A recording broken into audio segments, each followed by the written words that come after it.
What if I told you New York City once had no skyscrapers, no streets, and no Times Square? What if the land where millions of people now live was once dense forest, rivers, and wild animals roaming freely? Today, we're traveling back to the year 1609, when a Dutch explorer named Henry Hudson first sailed into the harbor of what would one day become New York City. And with the help of AI reconstruction, we're going to see something almost no one has ever seen before: what Manhattan actually looked like 400 years ago. Picture modern New York City, towering skyscrapers, crowded streets, taxi horns echoing between glass towers. But rewind the clock more than 4 centuries. In 1609, none of this existed. Where Central Park stands today, there were forests thick with oak, chestnut, and hickory trees. Where Wall Street buzzes with billions of dollars, there was once a narrow dirt path used by Native Americans. And where Times Square glows with giant screens and neon lights, there were only marshlands and wildlife. At the time, the island we now call Manhattan was home to the Lenape people, a Native American tribe that had lived there for generations.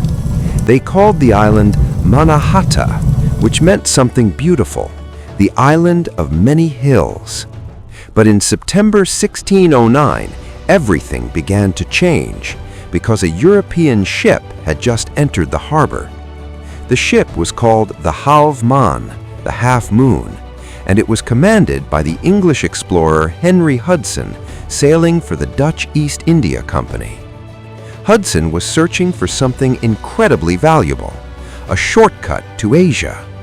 European traders believed there might be a hidden water route through North America that could lead directly to China and India. If Hudson found it, it would change world trade forever. As his ship sailed past what we now call New York Harbor, Hudson and his crew were stunned.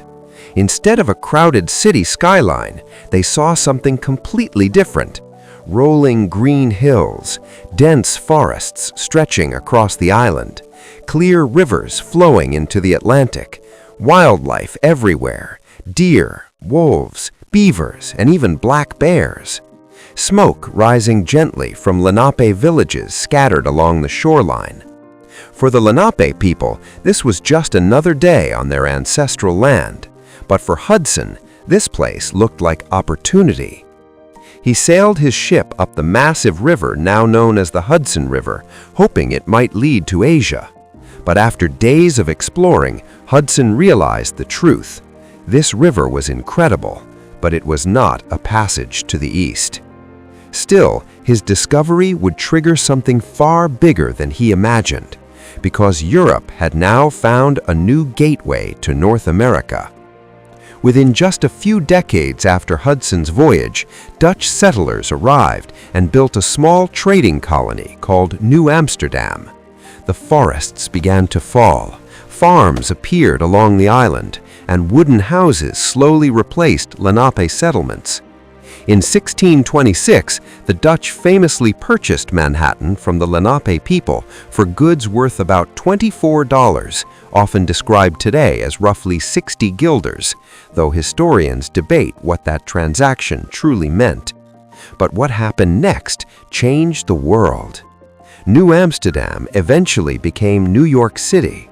The hills of Mannahatta were flattened, the rivers were redirected, the forests disappeared, and over the next 400 years, Manhattan transformed into one of the most powerful cities on Earth.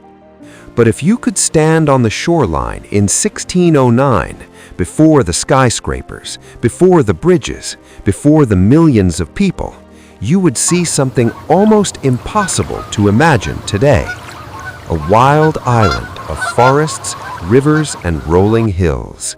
A place called Mannahatta, and the beginning of the story that would eventually become New York City.